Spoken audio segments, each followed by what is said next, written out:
Lepo pozdravljeni. V tokratnem posnetku si bomo pogledali BDP in proizvodnjo BDP s pomočjo delovnih priprav, njihovo amortizacijo in obnovo. Pa začnimo. Bruto domači proizvod je proizvod, ki ga gospodarstvo proizvede v nekem določenem obdobju.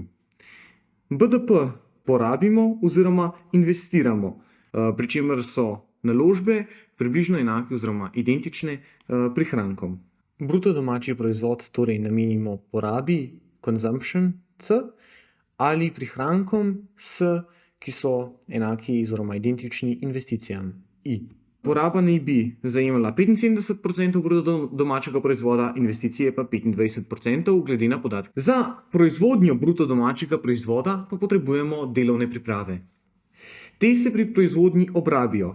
Obrabo delimo na fizično, ki nastane z rabo delovnih priprav, in pa na moralno obrabo, ki nastane zaradi časovne obrabe.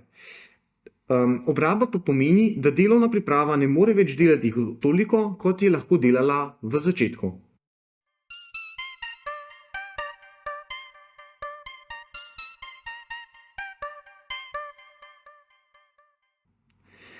Zdaj, za omilitev obrabe oziroma za to, da izničimo učinek obrabe, naprave obnovimo.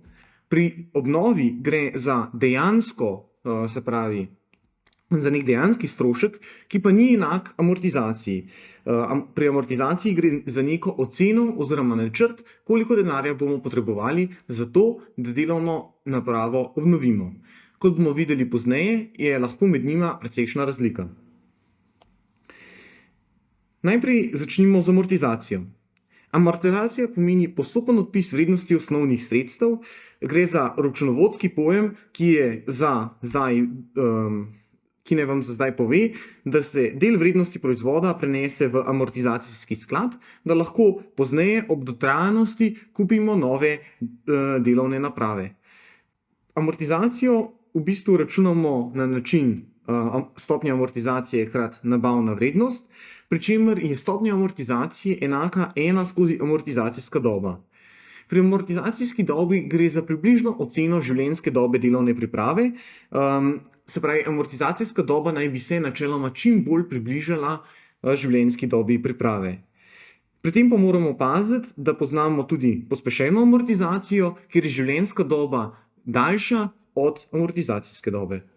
Torej, če si to pogledamo na primeru, se pravi, kako amortizacija vpliva na bruto domač proizvod, vidimo, da se od kosmatega produkta odšteje amortizacija, da dobimo čisti produkt, torej neto produkt, ki ga lahko porabimo za investiranje oziroma porabo. Zdaj, kot sem že prej omenil, amortizacija ni enaka obnovi. Obnova pomeni, koliko sredstev potrebujemo za vzdrževanje nespremenjene produktivnosti. Pri tem moramo vedeti, da imamo več možnosti. Na razliko med obnovo in amortizacijo pa močno vpliva tehnični napredek, ki ga označujem s TN. Če imamo tehnični napredek, se pravi, če je ta pozitiven, potem je amortizacija večja od obnove, in ko bomo delovna sredstva obnovili, delovne priprave obnovili, nam bo nekaj sredstev iz amortizacijskega sklada ostalo. Če tehničnega napredka ni, bomo porabili za obnovo točno toliko sredstev, kot smo jih amortizirali. Če pa je tehnični napredek negativen, pa sredstva iz amortizacijskega sklada na koncu ne bodo zadostovala obnovi delovne priprave in bomo morali vložiti še nekaj dodatnih sredstev, če želimo ohraniti produktivnost, kar je definicija obnove.